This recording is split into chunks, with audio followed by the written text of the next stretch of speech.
Live from Studio 3, this is Packaging Today with Evelio Matos, Adam Peake, and Corey Connors.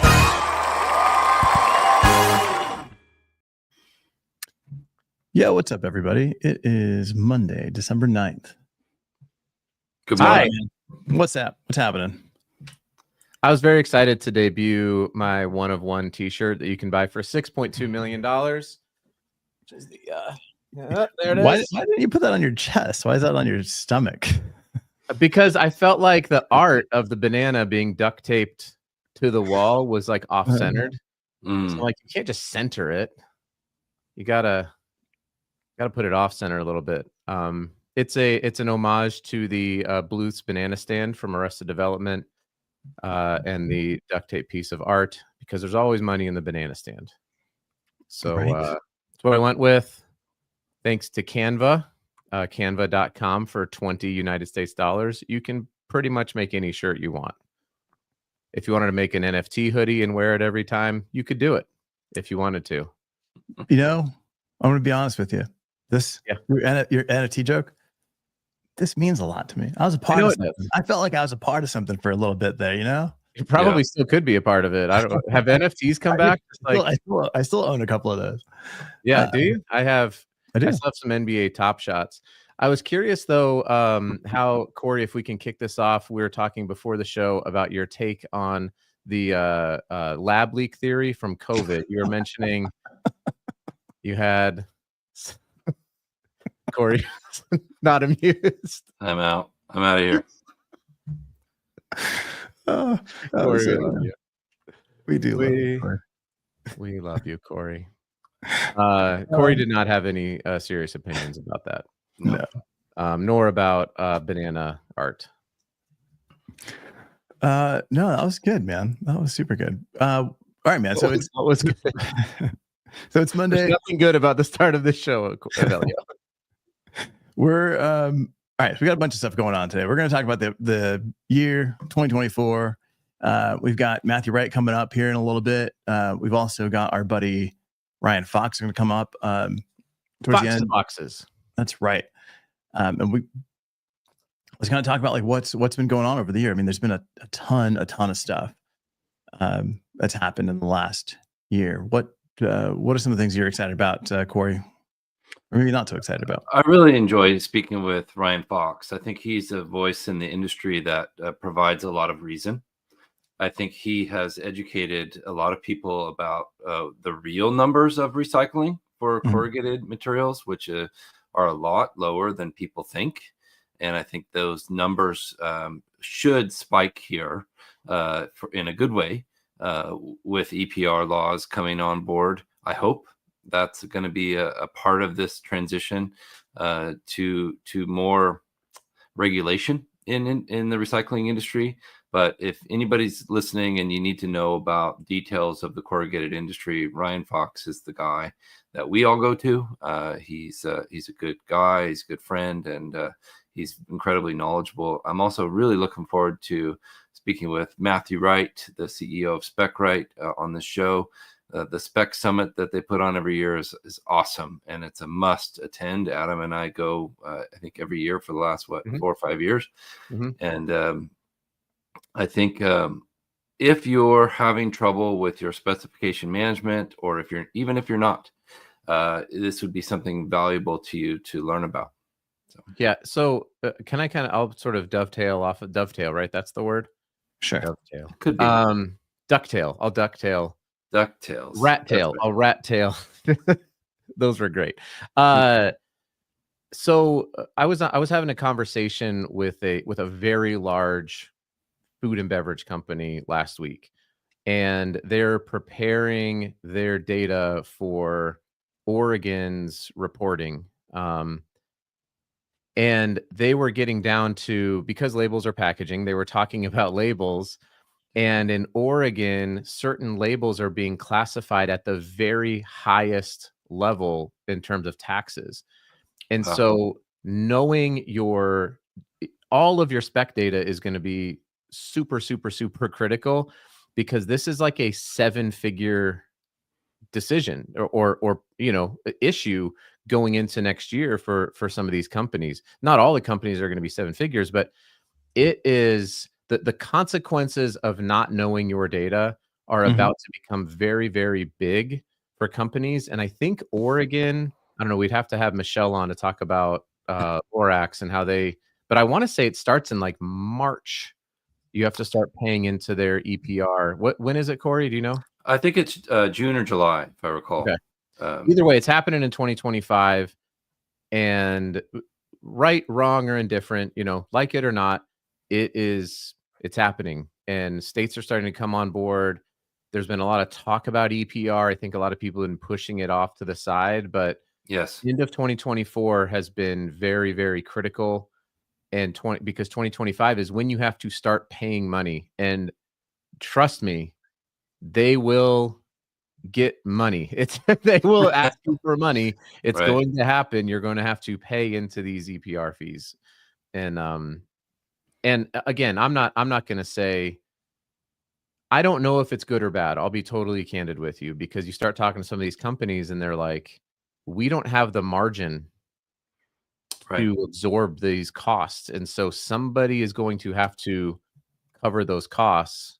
And I do have a feeling it's going to be consumers. And so I think it's still yet to be determined how much it's going to impact consumers. But it's a very real thing that's coming, and you can pretend like it's not, but you're going to get hit with those fees. Yeah. No, and if you're, if you're just joining us, it'd be great just to kind of see where you're coming from, where you're at, where you're listening, where you're watching. Just throw it in the comments. Before we bring Matthew right up here, I was just looking at this article here on from the Sydney Morning Herald. I get questions all the time from young designers, students are like, hey, can I really make money in packaging? Oh, really? And, people are looking, kids want to go. Tell them no. Well, people want to go to school and they want to, they want to, they want to make sure they make the right career choice. But I was just reading here that Anthony Pratt donated over $10 million to Trump's campaign of his $23 billion personal fortune that he made off of corrugate. So, if you know anybody, corrugated is the way to go. Right, Corey? There's a lot of money in the banana stand, and there's a lot of money in corrugated packaging. It's crazy. They've run a really successful business, and they've focused on recycled materials. They've focused on recycling, which I think is brilliant, providing their own sources for their own feedstocks is, becoming vertically integrated in this industry is not easy to do, and they've done it. I think he's invested very wisely. Insane. I have a lot of positive things to say about them. I don't, as you know, want to talk about politics or I think that's a very personal thing and a personal decision that everybody makes. Yeah. But I think he has proven that corrugated can be profitable, and you can provide a valuable product while making value for your company. Yeah, no, crazy. And then Novolux just bought Pactiv Evergreen, which is crazy. Oh, wow. That's if you're a Pactiv Evergreen shareholder, you'll be receiving $18 per share in cash, and a free hoodie, and a free banana hoodie.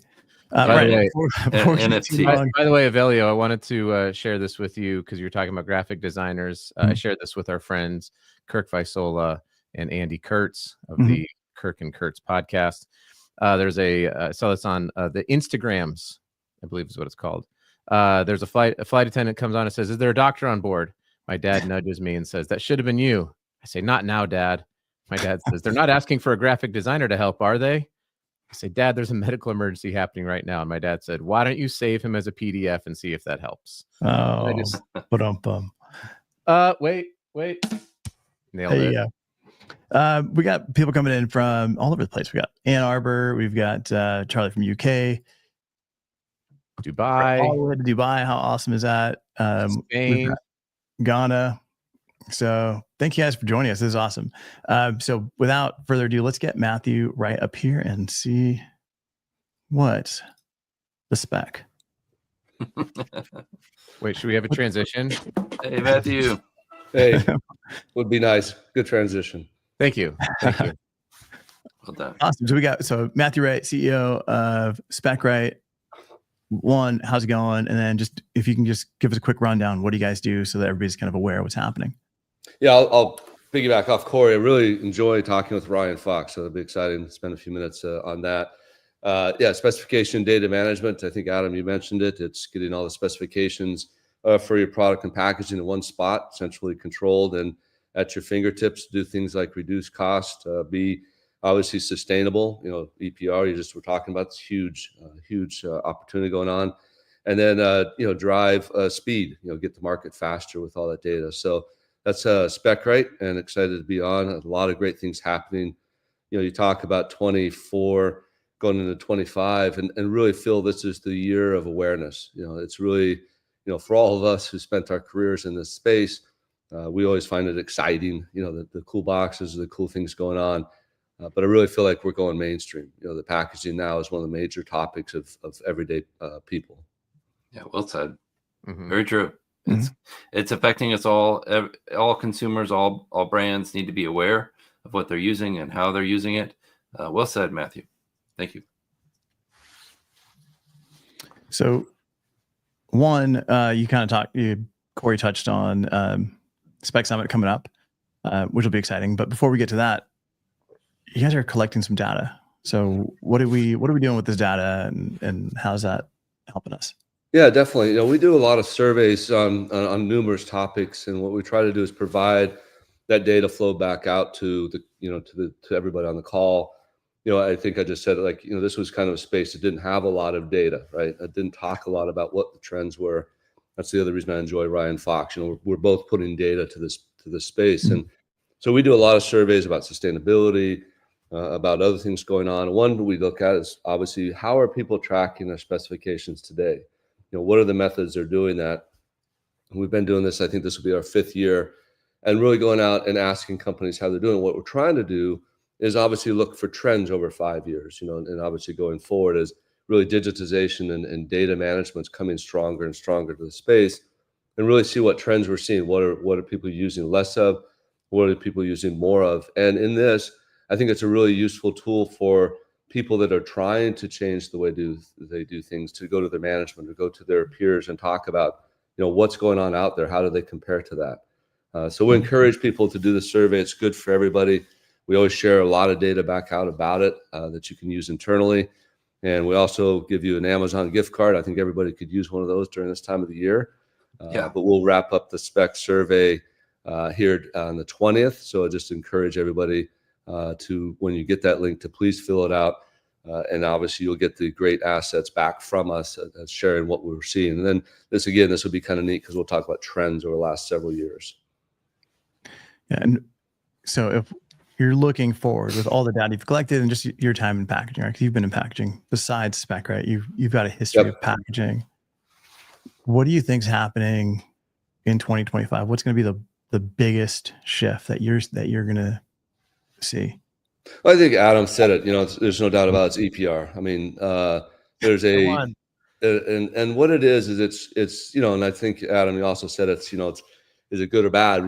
That's a whole different discussion. But the reality of it's here, and the dates you mentioned with Oregon, Colorado, California, and all the states moving. Plus, for those I saw globally, obviously Europe, as usual, is well ahead of us on dates. Australia. So it's really pushing the need for data. And what the challenge is, as we all know, because we're in the space, is it's multi-layered data and it comes from different spots. And so it's very complex. Adam, you're talking about the label data, that comes from obviously the paper supplier to the printer, to the converter, to the user, and then ultimately to the retailer. So this really viral thread of data that's critical for companies today to have, to not only report and obviously understand the impact they have, but also to start answering questions consumers are starting to ask. So I think 25, obviously selfishly going to say it's a data issue challenge, but it's also data awareness and data transparency that's coming to us. And I think it's a lot faster on us than we even realize. We've done kind of timeline, how long it takes you to get ready. And I tell you, it's going to be a challenge in 25. You know, I would jump in too, because there's something that I wasn't even aware of that came up. There's a New Jersey law about PCR content, and you have to hit certain thresholds for PCR based on whatever the product is. And I don't even know if I had even thought about that from an EPR standpoint, but there are fees and fines associated with not being able to show your work. You know, you have to be able to show that it has certain PCR content. And so I think that this goes beyond just, hey, I have the data and I can, you know, obviously like I can conduct a pricing exercise because now I have all my data. It's like that is a use case. It's a helpful use case, but now it's like, holy cow, this stuff is becoming a significant part of, it's a C-suite level thing now. You know, the consequences of it. I had an investor on, Sid Bantia, who's a Wall Street investor. He was on my podcast and he talked about how packaging has become a high level investor level issue, especially as it pertains to finance, and it's a big deal. Yeah, I was going to say real quick, it's what you mentioned about Jersey, which is true, is that it's ebbing and flowing. It's a breathing, living organism now. States are going to change, communities are going to change, countries are going to change, and I think companies are still looking at this as a project. Let me get it done and move on. And unfortunately, it's shifted. It's now part of a breathing, living organism that we have to manage daily. Well, I mean, I'll shut up after this, but like I brought this up at Pack Expo, and I was like, what's going to happen with this type of packaging, right? It's a metallized film that is considered non-recyclable by Cal Recycles. And if you walk through a grocery store, you have this and stand-up pouches and all sorts of stuff that is everywhere in a grocery store. And I said, is this going to be banned in California by 2032? And they were like, we think so. That's how we read the law. And so you talk about it kind of shifting, and is that going to actually happen?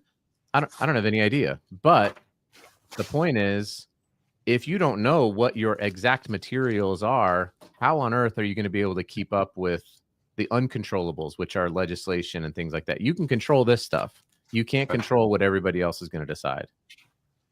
That's a tough shift, right? Because changing from that material to a mono material with all the barriers and everything else, like that's a jump in cost. Very hard, right? It's a jump in cost through the entire supply chain and the entire production of that stuff. And it's like, you as a brand, like, do you want to jump ahead of schedule with a lot of this legislation ends up getting pushed, right? Like I know in Spain, in Europe, there's a huge legislation that's about to be passed January 1st. We're like, 2026 now. I was like, they just put a pause on it. Everybody's like ready to make a change. And that those types of things really impact business. So it's really tough, I think. Because not only is it the material, yeah, well said, Avelio. Not only is it the material that we have to change, it's possibly the capital investment for the machine that is the horizontal form, fill, and seal machine, or the flow wrapper, or the vertical, stick machine. It's all of this equipment has to be tested with this new monomaterial, or sometimes paper instead of plastic. It's causing, even especially like co-packers. I spoke to the European Co-Packers Association, and they are absolutely overwhelmed with requests of shift this material to that. And there's what? Hold on a second. We've been running this for you for 20 years. What are you talking about? Yeah. And if they don't have that equipment, then you got to change co-packers, which that's a whole nother thing too. Like it's insane. And get it approved by the supplier or the Costco's of the world. If you don't tell Costco you're changing your manufacturing site, they will fire you. You're out. Peace out. No, you can't sell here anymore. You must tell them everything. And that's why Costco's so great. That's why you can go in there and, for the most part, trust them. Yeah, they're not the most sustainable, but right. True. Let's ask one question, Matthew, from Chris Olson. Like, how does SpecRite play into improving recyclability? And then we'll have Ryan Fox jump up here with us. I'm gonna keep going in this conversation. Yeah, I'll make it real quick. What we believe in is just an open world of sharing. So we integrate with all the great tools you mentioned, a few of them, Michelle, Lorax, how to recycle. It's another new partnership we're building, SPC.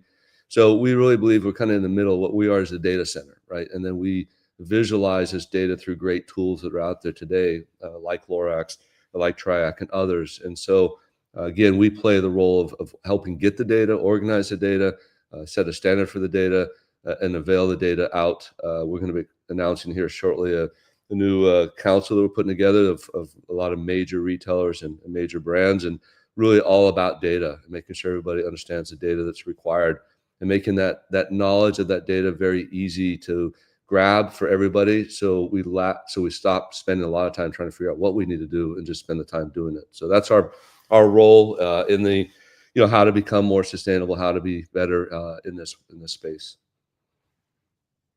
Got it. That's excellent.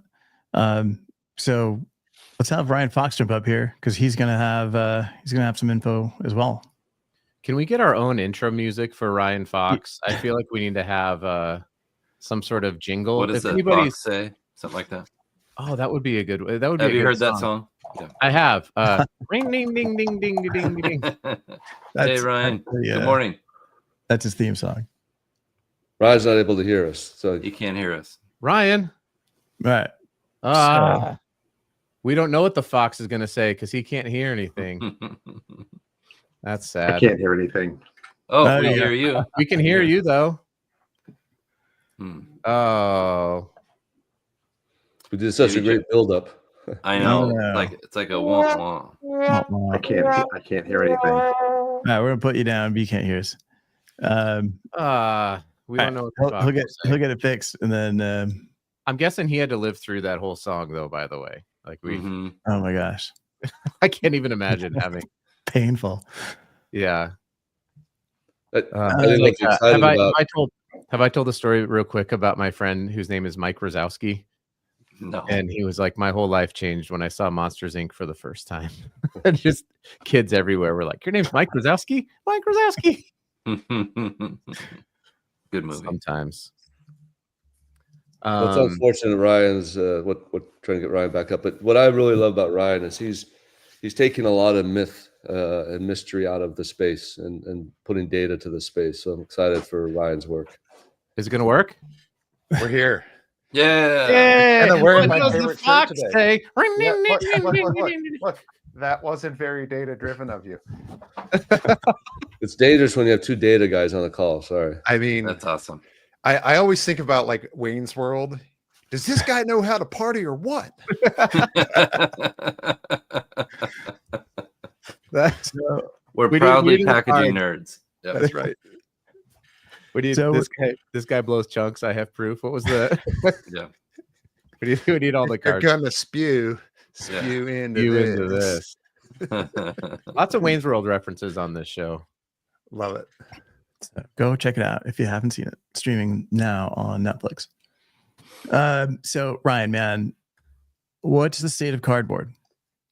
Oh, okay. So big picture here. Corrugated board. All right. So earlier this year, we wrote that ultimately the volume that we're seeing right now for corrugated boxes is not much different than it was in 1994. Which is when Sounds Wayne's good World year. came out. Well, pretty close to it anyway. I don't know if that's true or not, but it's probably pretty May have close. been 91 or 92, but yeah, same thing.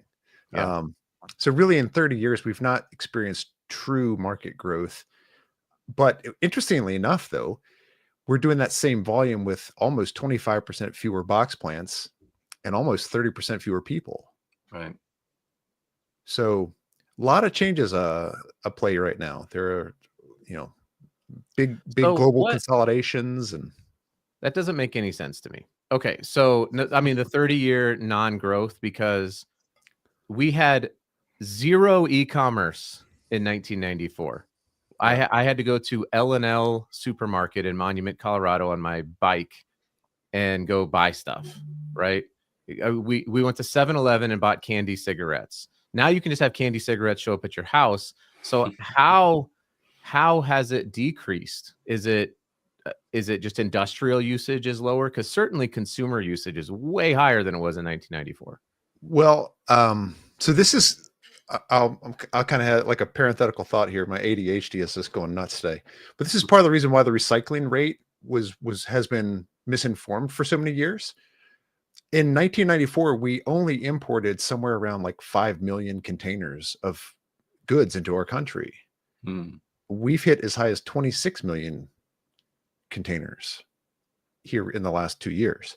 So the number of imports, we've essentially been offshoring all of the production of so many different types of goods. And so, what do you have to say about that? I mean, that's ultimately why we've seen such a decline. Oh, got it. So that isn't so when something is imported on a container and it's in a corrugated box, that's not counting in terms of what you are talking about. Is that true? So if we were to put both of those together, then yes, we would have seen overall packaging industry growth over the last 30 years. But domestically, we really haven't seen real growth. E-commerce has been the last, real end market that's shown any significant traction there. Can we call other packaging materials OPM and just say like we're down with OPM? That would be great. Yeah, I usually open up my when I talk at recycling conferences, I usually start with you down with OCC, and I'm really shocked. You know me. I'm really shocked that more people don't say that. I'm not. OCC is naughty by nature. Yeah. Especially if it's coming through a MRF. I don't know. It's true. So how does that information play into some of the data that you're collecting at SpecRite? Well, Ryan and I just started chatting and really sharing. I think we've just begun some interesting work together. And again, what we'll help do is build a database that's never really been there before, right? And so as we go forward, I think the data that Ryan's working with and providing these great insights and things that can help us understand the path forward, which I think I've enjoyed looking at Ryan's. It's predictable for the future, and that's what we're trying to get with our data sets, is really create some great outcomes in the future by merging analytics on top of data. And that's really ultimately what Ryan's doing. I think we're just going to enrich the work he's doing over time. Yeah. So what he might be referring to is we have a new methodology that we're putting forward around when the price of corrugated packaging might change for people who have contracts. And for a very long time, there's another publication that tracks the price of linerboard in the open market. And they'll say, open market prices moved by X number of dollars per ton. And there's been a lot of public commentary about that. You may have read it in some of the different media outlets. I know Packaging Dive has covered this, where the CEOs may say, well, we're not getting any help from these people. We've raised our prices, but they didn't recognize it. The reason for this is the open market is such a small portion of the overall. And when I say small, I mean less than 5%. 30 years ago, that was a much different story. You had several different players that had much more capacity. So instead of having an International Paper with nearly 30% of the market share, and then a WestRock with almost 20% of the market share, and a Packaging Corp, instead of having 3 or 4 big giants, you had 10 that all were pretty evenly distributed. And that's not the case anymore. We have 4 major players that represent about 70% of everything. Jeez. And then you start throwing in some of the smaller mills, and I'm going to say smaller in air quotes because they're not necessarily small. These are still very big companies, but companies like Pratt and Cascade and Atlantic Packaging Products in Canada and Liberty and BioPropel. I mean, there are just so many other companies that are growing, and they are gaining market share right now. It's insane. Ryan, will you be at Spec Summit? Yes, I'm going to be at Spec Summit. Yeah, in Nashville. Nash Vegas, baby. Participating, so we're excited.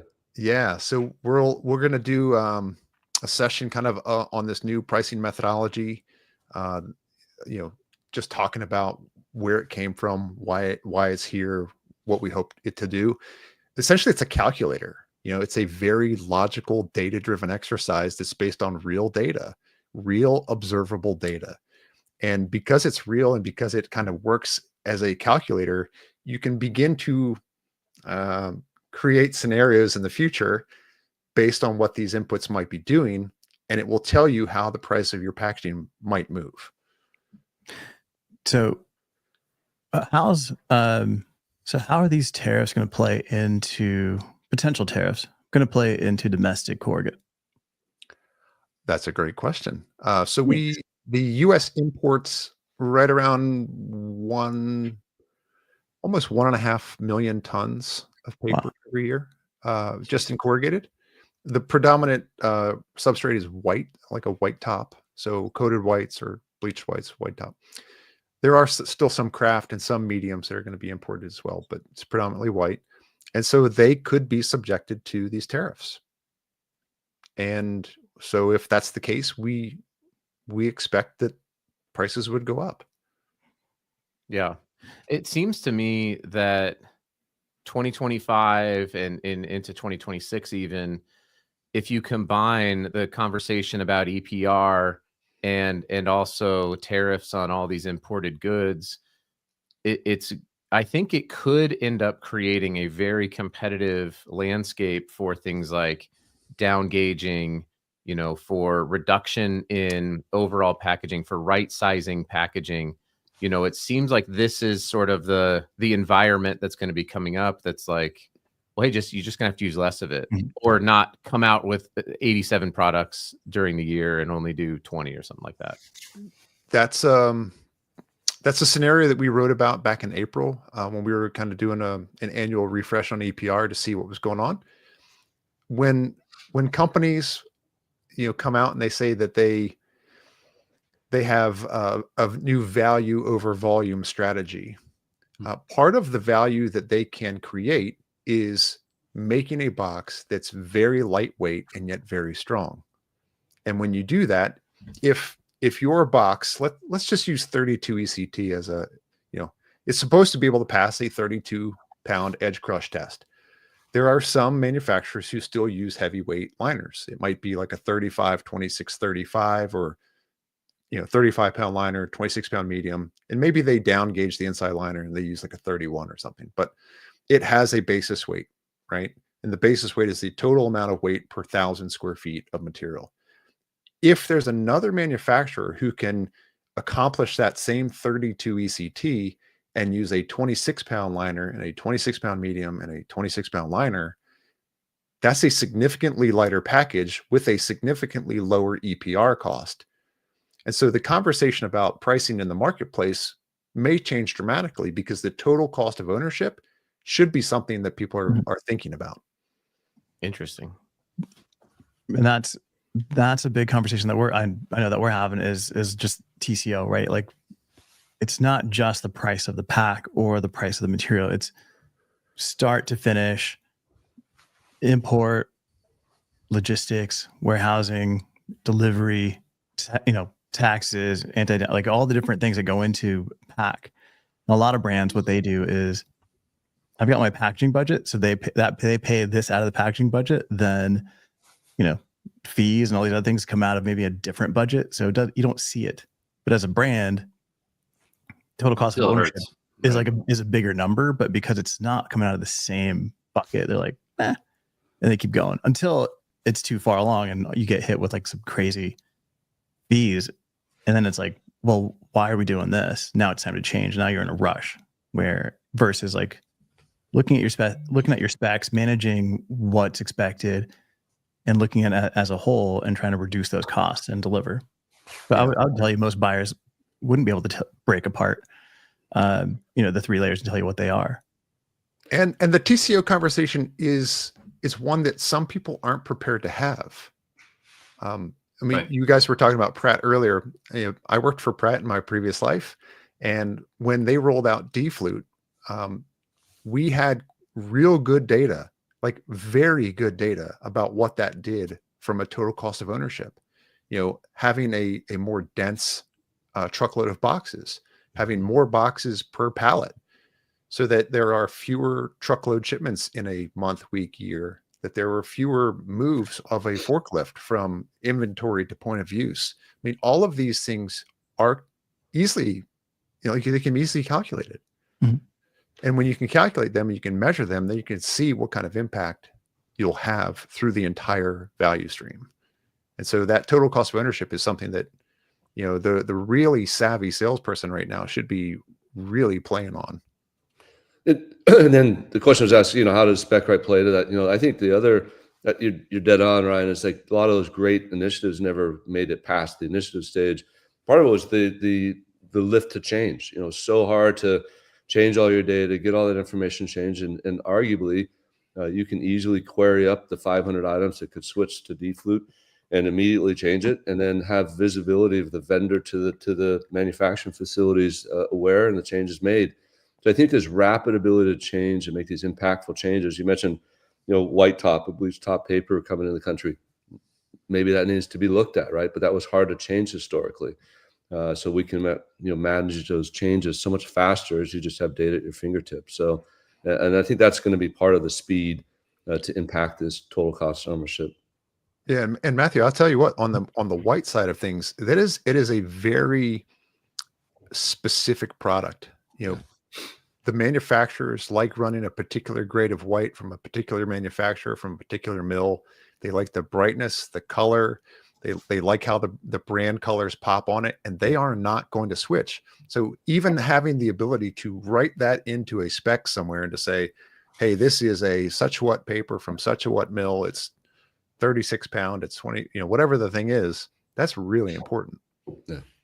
But there will be, I think we will see brands, talking. I mean, it's actually perfect timing with Michelle Enright coming in and talking about a good convo, because I think that Sonos has been a brand or an example of a brand that has, used. I've got this box sitting back here, but like they did make a pivot into more, more paper-based craft from some of their other packaging. So, while there are going to be brands who won't change, maybe there are companies that are not going to change, not because it doesn't make sense, but because, as Matthew described, they have disparate data systems and they have no idea the lift to make that change. If you calculate that into a total cost of ownership, is going to be a little bit too much. And it just goes to show how important it is to make sure that you remain flexible coming into 2025. I think that's the big takeaway, is like,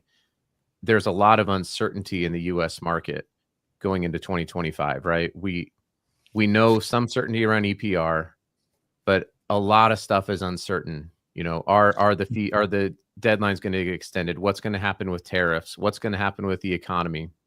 And in that uncertainty, I just keep coming back to, like, control what you can control, and you can control your data. Like, that is something that is fully in your control should you want to do it. If you've outsourced that, I think you're going to be paying quite a bit, literally paying quite a bit more than you need to if you're not able to kind of quickly pivot.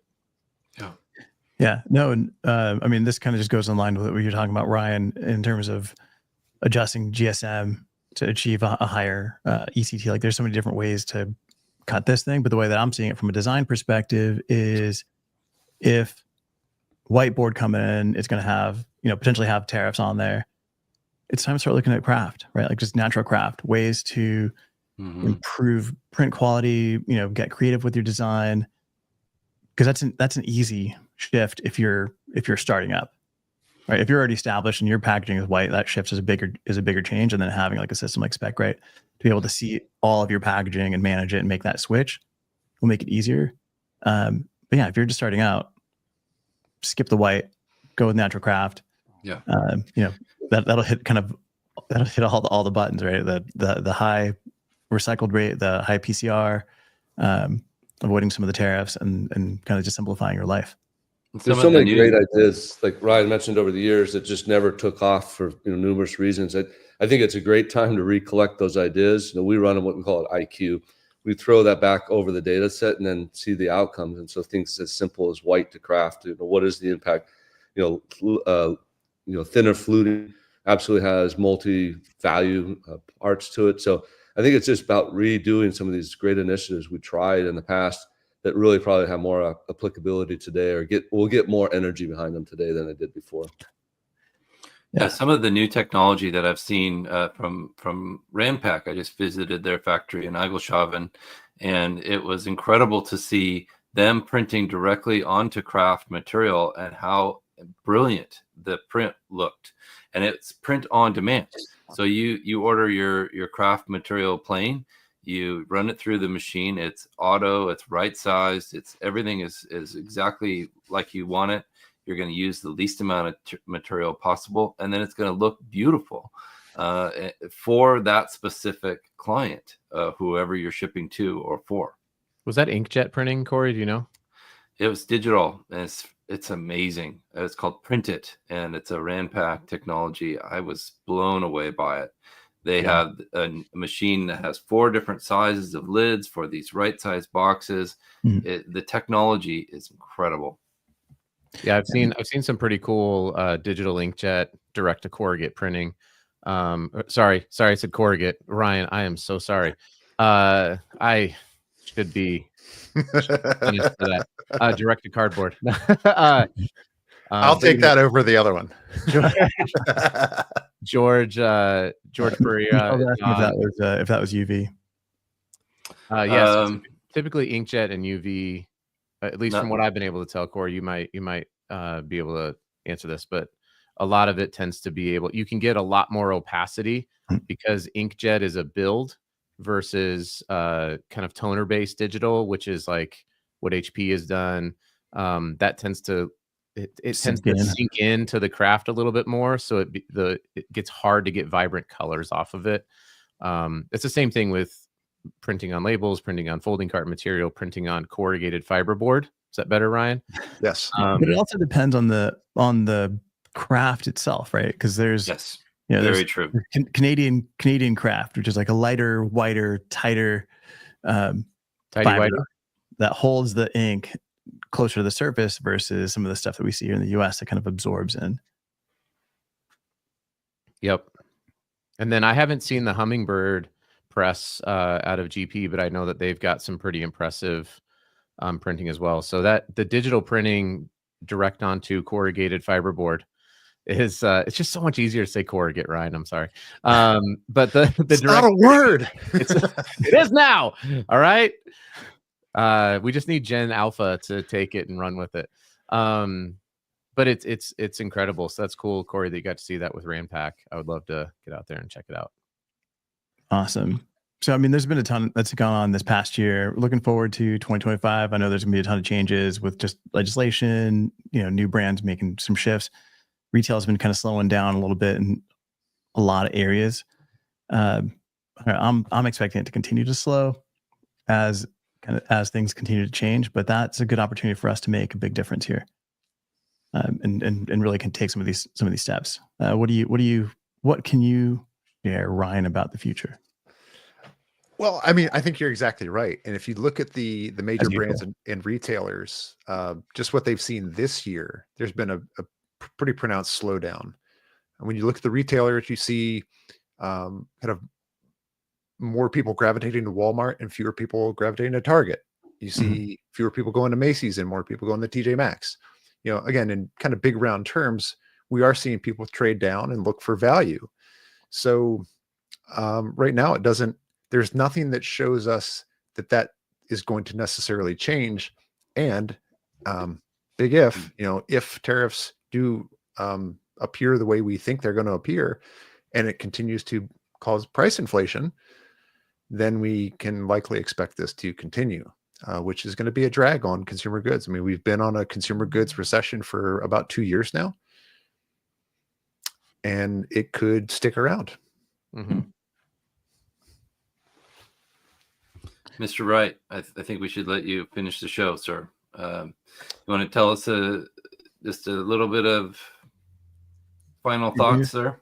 Yeah, I think, a topic, and we talked about a few times about siloed information in companies, but change management, I think that's really going to be we've talked about it probably all our careers, right? At some level or some degree of importance, but I think it's the silos have to come down. The pressures on business, you mentioned a great thing before about not wanting to change the foil, right? For multiple reasons. You have the consumer expectations, you have the visualizations, you have the costs, the tariffs, the EPRs. I mean, all these things are coming at companies today so fast that I really think it's truly about organizational readiness and just changing behavior. And it's interesting to sit in my seat and watch, because I see some companies you may not think are that much willing to make change and change the whole structure of the companies that are doing it. And you see ones that you would think would be easy and they can't do it. And so it's really interesting to stand from my position to see the digitization of manufacturing, the importance of package and rise, change management, and be observing while helping companies get through this. So I think it's a really interesting time. As I said at the beginning of the show, I think we're on the stage. I mean, packaging is on the stage now, and it's time to really grab it and run and show what we can do. That's awesome. I want to just thank you guys for being on here. Really looking forward to 2025. If you've got any ideas, if you're out there and you're watching and you're listening, if you've got an idea of what's going to change in 2025, like drop it in the comments, let us know. It's awesome to see everybody that's coming on here. Don't be offended, but Balasu Brahmanian, you're on here all the time. Thank you so much for joining us. Mm-hmm. Comment, like, what's a shorter name that I can use for you, so I can throw it out there, because I love your posts. Your comments are super awesome. Or I just got to get used to using the name. That's on me. But thank you guys so much for joining and commenting. Go check out SpecRite.com and join Spec Summit. Go check it out. You'll see Ryan Fox, Corey, Adam. I might be there this year. And I got to be honest, Ryan, it feels kind of good, a little impressive to be like, hey, we got the guy with like the Bloomberg background, right? I know. We're big time now. That's Listen, just his bedroom, though. I'm still the really tall, goofy guy that wears the data-driven T-shirts and stuff. So it is what it is, guys. Thanks, Michelle. Yeah, Thank you, Matthew. Thank you, Ryan. Thanks, everybody. Love it. We'll see you guys. Live from Studio 3, this is Packaging Today with Evelio Matos.